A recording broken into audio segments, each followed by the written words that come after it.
Hello students, yes आप लोगों ने स्टूडेंट रिग्रेशन के बेसिक कॉन्सेप्ट आपने सॉल्व कर लिए। अब थोड़ा सा और इंपॉर्टेंस चलते हैं जो एग्जाम सीपीए फाउंडेशन एग्जाम्स के लिए इंपॉर्टेंट है। जैसे स्टूडेंट्स अगर आपको पता होगा, अगर मैं आपसे दूं आर का फॉर्मूला क्या होता है, covariance of X Y upon standard deviation of X standard deviation of Y. Done. इसके बाद मैंने आपको बताया था regression coefficient Y on X, इसका फॉर्मूला क्या था, covariance of X Y upon standard deviation of X का स्क्वायर। लास्ट मैंने सिखाया था बी एक्स वाई, इसका फॉर्मूला क्या था, covariance of X Y upon standard deviation of Y का स्क्वायर। ये मैंने आपको सिखाया था। ओके अब स्टूडेंट्स मैं एक चीज बहुत क्लियर करूं, एक ही कॉन्सेप्ट को अच्छे से समझना। सबसे पहली चीज ये देखो, इस आर का कभी भी डिनोमिनेटर नेगेटिव नहीं हो सकता, क्योंकि standard deviation of X standard deviation of Y measure of dispersion में आपने पढ़ा होगा कि कभी नेगेटिव नहीं हो सकते। तो ये डिनोमिनेटर ये स्क्वायर है और ये भी स्क्वायर है, तो कभी डिनोमिनेटर नेगेटिव नहीं हो सकते। तो अगर नेगेटिव होगा, देखो आपको पता है आर नेगेटिव पॉजिटिव दोनों होता है, या रिग्रेशन कोएफिशिएंट भी पॉजिटिव नेगेटिव दोनों होते हैं। तो एक चीज समझना, बहुत इंपॉर्टेंट चीज मैं अब आपको बोल रहा हूं। इंपॉर्टेंट चीज क्या है, अगर नेगेटिव होंगे तो तीनों नेगेटिव होंगे, अगर पॉजिटिव होंगे तो तीनों पॉजिटिव, क्योंकि तीनों के न्यूमरेटर सेम है, कोवेरिएंस ऑफ एक्स वाई। सुनना अच्छे से, अगर नेगेटिव होंगे तो तीनों नेगेटिव होंगे, पॉजिटिव होंगे तो तीनों पॉजिटिव। ऐसा नहीं होगा दो पॉजिटिव एक नेगेटिव दो पॉजिटिव, ऐसा पॉसिबल नहीं होगा। होंगे तो तीनों पॉजिटिव होंगे तो तीनों नेगेटिव होंगे। पहला कॉन्सेप्ट डन। सेकंड, अगर मैं दोनों बी को मल्टीप्लाई करूं, B Y X into B X Y, तो क्या होगा देखते हैं। Covariance of X Y upon standard deviation of X का square, covariance of X Y upon standard deviation of Y का स्क्वायर। डन। ये पूरा ओवरऑल क्या बन गया, covariance of X Y upon standard deviation of X standard deviation of Y का whole square. Y का whole square ये क्या हो गया, अच्छा ये पूरा मिला के क्या बन गया, आर स्क्वायर। तो मैं इसको से बोल सकता हूं क्या, तो मेरा कंक्लूजन क्या आ गया, R square is equal to B Y X into B X Y. तो we can write B is equals to, एक को बी लिख दो एक को बी डैश लिख दो, एक को बी वाई एक्स और एक को बी एक्स वाई लिखो, एक ही बात है। मैं वापस लिख देता हूं, B Y X into B X Y, that's the answer. Logic clear हुआ क्या स्टूडेंट्स आपको? चलिए, ये आपका पहला फॉर्मूला हुआ। इसी फॉर्मूले पर बेस्ड मैं आपसे कुछ क्वेश्चन पूछ लेता हूं। चलो सिंपल से क्वेश्चन है। बी वाई एक्स की वैल्यू मैंने ले ली 0.6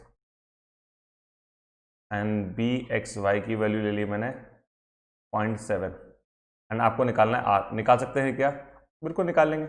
आर की वैल्यू क्या होगी, 0.6 इंटू 0.7 मल्टीप्लाई करेंगे 0.42 एंड 0.42 का मैं कैलसी पे सॉल्व कर रहा हूँ स्क्वायर रूट, तो इसकी वैल्यू आएगी 0.64। कितनी आएगी? 0.64। आई थिंक ये समझ में आ गया आपको। डन। एक और एग्जांपल लेते हैं, इस बार सेकंड एग्जांपल 2 में। इस बार है बी वाई एक्स की वैल्यू है माइनस का 0.5 एंड बी एक्स वाई की वैल्यू है माइनस का 2। ठीक है, बी वाई एक्स की वैल्यू 0.5, उसके लिए माइनस के 2। अब आर की वैल्यू क्या होगी, माइनस का 0.5 इंटू माइनस का 2। ठीक है, अगर मैं मल्टीप्लाई करूं तो 0.5 इंटू 0.5 इंटू 2 कितना होता है 1, 1 का रूट कितना होता है 1। तो मुझे एक बताओ, इसका आंसर +1 आएगा या -1 आएगा? अब मुझे आपको ये सोच के बताना इसका आंसर क्या आएगा। देखो 0.5 इंटू 2 कितना होता है 1, और 1 का रूट तो 1 ही होता है। अब इसका आंसर +1 होगा या -1 होगा? चलो जल्दी से बताओ, सोच के आंसर देना, क्योंकि यहाँ बच्चे गलती करते हैं। यस, इसका आंसर होगा -1। मैंने क्या बोला था, नेगेटिव होंगे तो तीनों नेगेटिव होंगे। अगर दोनों बी नेगेटिव हैं तो बटा वैसे ये बी भी क्या होगा, नेगेटिव होगा। इससे पहले यही तो बता रहा था मैं आपको, अगर नेगेटिव होंगे तो तीनों ही नेगेटिव होंगे और पॉजिटिव होंगे तो तीनों ही पॉजिटिव होंगे। इस कॉन्सेप्ट अच्छे याद रखना। बच्चे गलती करके आते हैं और अच्छे से अच्छा बच्चा गलती करके आता है, इसका आंसर वो +1 टिक करता है, वो कहता है माइनस से माइनस कैंसिल। ऐसा नहीं होगा, ये मैथमेटिक्स वाली मत बना के चलो। इसमें बड़ा सिंपल से आपको याद रखना है। क्या याद रखना है? अगर नेगेटिव है तो तीनों नेगेटिव होंगे, पॉजिटिव है तो तीनों पॉजिटिव होंगे। आई थॉट ये चीज क्लियर हुई होगी। चलो और देखते कुछ डेरिवेशंस, कुछ फॉर्मुलेस और देखते। आपने बी वाई एक्स का फॉर्मूला देखा है, क्या है, covariance of X Y upon standard deviation of X का स्क्वायर। डन। अब स्टूडेंट्स मैं इसको ऐसा लिख सकता हूँ कि देखो covariance of X Y upon standard deviation of X. अब मैंने स्टैंडर्ड डेविएशन एक्स को इधर लिख दिया, 2 है ना स्क्वायर, इधर उधर कर दिया। अच्छा स्टैंडर्ड डेविएशन वाई से मैंने इसको मल्टीप्लाई किया और स्टैंडर्ड वाई से मैंने इसको डिवाइड भी किया। डिवाइड मल्टीप्लाई तो कर सकते हैं, तो इट्स बी वाई एक्स। तो ये पूरा मिला के ये क्या बन गया R, standard deviation of Y upon standard deviation of X. तो दैट्स द फॉर्मूला। मैं बच्चों को याद करने का तरीका बता दो, बी वाई एक्स को आप क्या लिख सकते हैं, R into standard deviation of Y upon standard deviation of X. Y पहले है तो वाई ऊपर लिख दो, एक्स बाद में तो एक्स को यहाँ लिख दो। अगर ये फॉर्मूला होता है बी एक्स वाई तो कंफ्यूज क्यों हो रहे हो, तो यहाँ लिखेंगे आर, यहाँ लिखेंगे standard deviation X upon standard deviation of Y. ये चीज क्लियर है क्या? बस ये फॉर्मूला अच्छे से एक बार देख लो, तो जिसके बाद आराम से क्वेश्चन आप ट्राई कर पाओगे। तो होप ये चीज आपको समझ में आई है, हमने जो 3 लिखे हैं ये चीज आपको समझ में आ रही है स्टूडेंट्स? अच्छे से देखो, इसमें कहीं कोई डाउट आपको नहीं होना चाहिए। देखो कहीं कोई चीज कोई कंफ्यूजन हो तो मेरे से आप आराम से पूछ सकते हो, ठीक है।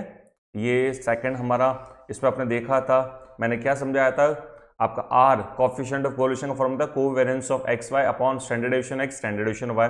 बी वाई एक्स का फॉर्मूला था covariance of X Y upon standard deviation X का square, and B X Y is your covariance of X Y upon standard deviation of Y का स्क्वायर। डन। फिर हमने डेरिवेशन करके ये पहला formula बनाया, तो बेस एग्जांपल किए, और हमने एक और फॉर्मूला यहाँ ड्राइव किया। ये चीज क्लियर है क्या? डन। तो होप सो ये कॉन्सेप्ट आपको बहुत ढंग से समझ में आया होगा। चलिए अब स्टूडेंट इसके बाद में कुछ क्वेश्चंस हम लोग और मॉड्यूल वगैरह के ट्राई करेंगे, ठीक है। जब तक स्टूडेंट्स हम लोग वेट करते हैं। Thank you students, thank you so much.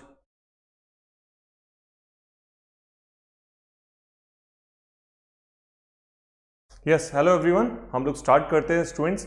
Example number 18.17।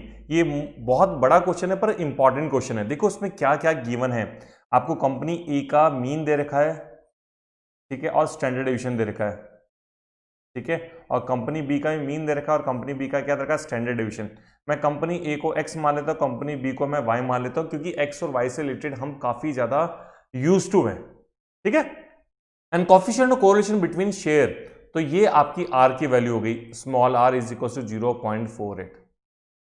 अब आपसे क्या पूछा, find the most likely price of share A corresponding to the price of 60 rupees of B. B का 60 रुपीज दे रखा है और आपको किसका निकालना है, ए का शेयर निकालना है। तो आपकी जो इक्वेशन होती है वो इक्वेशन क्या होती है आपकी, एक्स ऑन वाई। तो आप क्या बोलोगे, X is equal to A plus B Y. इस बी का होता है बी एक्स वाई, और आपका फॉर्मूला अभी मैंने लास्ट सेशन पढ़ाया था, R into standard deviation X upon standard deviation of Y, R 0.48 standard deviation of X. Standard deviation of X की जो वैल्यू है वो है 0.56 and standard deviation of B की value 0.63, 5.6 standard deviation X and 6.3 standard deviation. Okay, अगर मैं इसको simplify करता हूं तो 0.4 सॉरी मैं एक बार मल्टीप्लाई कर लेता हूँ स्टूडेंट्स को। It's 0.48 multiply by 5.6 divide by 6.3, तो इट्स 4.2666।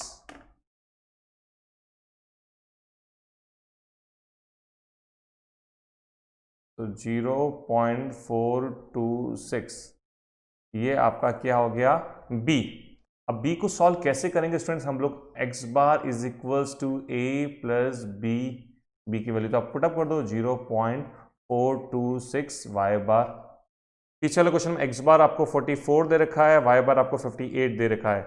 तो एक्स बार आपका कितना है, 44 is equals to A plus 0.426 Y bar 58। तो इसको सिंप्लीफाई करके मल्टीप्लाई बाय 58, इसकी जो वैल्यू आ रही है वो आ रही है 24.74, ए इज 44, तो -44 करने पर आपकी जो ए की वैल्यू आ रही है स्टूडेंट्स, ए की जो वैल्यू आ रही है आपकी 19.25।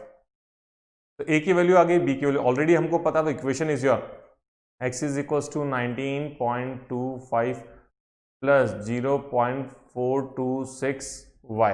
एंड स्टूडेंट लास्ट सेशन में आपको क्या देखा, सॉरी लास्ट क्वेश्चन में क्या देखा है, शेयर बी का प्राइस कितना है, 60 रुपीज। तो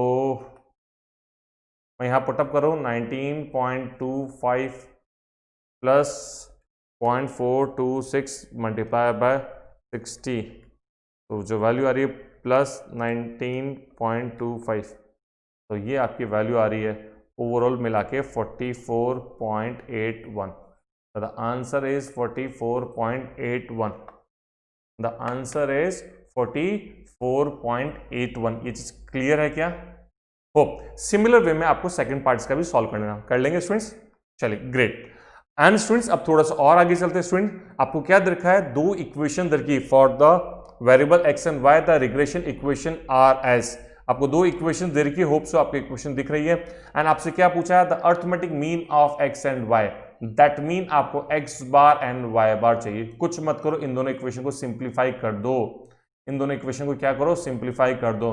तो आपने पढ़ा होगा students equation chapter, similar way में हम लोग किससे मल्टीप्लाई कर देंगे? 3 से मल्टीप्लाई करेंगे, तो ये क्या बन जाएगी? 12x minus 3y is equals to 33।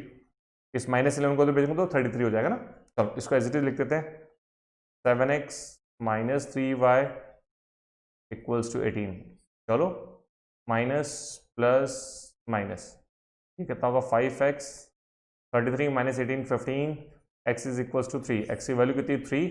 इस वाली x की वैल्यू 3 पुटअप कर दो। 4 3 जा 12 minus Y minus 11 equals to 0, y is equals to 1। तो मीन ऑफ x बार तो आपका 3 हो गया, y बार आपका 1 हो गया। तो द आंसर इज 3,1। क्लियर है क्या स्टूडेंट्स? चलो next one, identify the regression equation y on x। ये बहुत अच्छा क्वेश्चन है। आपके दो इक्वेशन दे रखी है। अब ये तो पता है इन दो इक्वेशन में से एक तो आपकी कौन सी होगी? x ऑन y होगी, and the second one is your y on x। एक आपकी x ऑन y, दूसरी आपकी कौन सी? y on x। तो लेट्स सी। अब देखो ऐसे क्वेश्चन में आप क्या करेंगे? आप हिट एंड ट्रायल लेंगे। क्या लेंगे? Hit and trial. आपको नहीं पता, मैंने अजम्पशन ले लिया, सपोज मैंने अजम्पशन ले लिया ये है आपकी x ऑन y, और ये कौन सी ले ली मैंने? y on x। तो ये इक्वेशन बनाओ x ऑन y में, तो क्या होगा? 7x is equals to 3y plus of 18, x is equals to 3/7y plus 18/7। यहाँ क्या हो जाएगा? y is equals to 4x minus 11। ये इक्वेशन ये रही, इक्वेशन ये रही। इसमें b की वैल्यू कितनी आ रही? b ये हो जाएगा b एक्स वाई हो जाएगा ना। b एक्स वाई की वैल्यू कितनी आ रही? 3/7। इसमें b वाई एक्स की जो वैल्यू आ रही, b वाई एक्स की जो वैल्यू आ रही वो 4 आ रही ना। y is equals to a plus B X, है ना। चलो ये b की वैल्यू आ गई। अब दोनों b को मल्टीप्लाई करो तो r आता है, r निकालते हैं हम लोग। तो 3/7 इंटू 4, तो ये आपका √12/7। और √12/7 अगर मैं निकालूं कैलसी से 12 डिवाइड बाय 7 और उसका स्क्वायर रूट, तो इट्स 1.3 समथिंग, 1.3 समथिंग आ रहा है।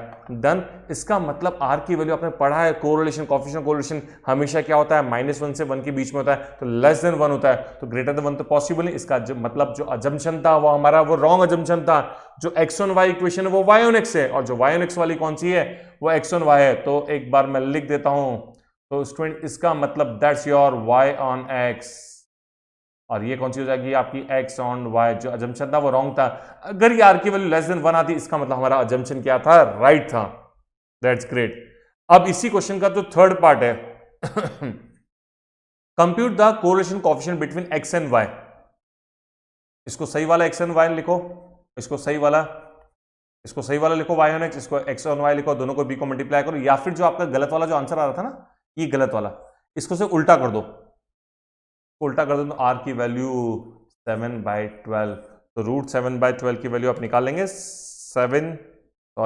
वेट करो, 7 डिवाइड बाई 12, जो भी वैल्यू आ रही है इसका रूट निकालेंगे, तो यह वैल्यू आपकी आ रही है 0.7637।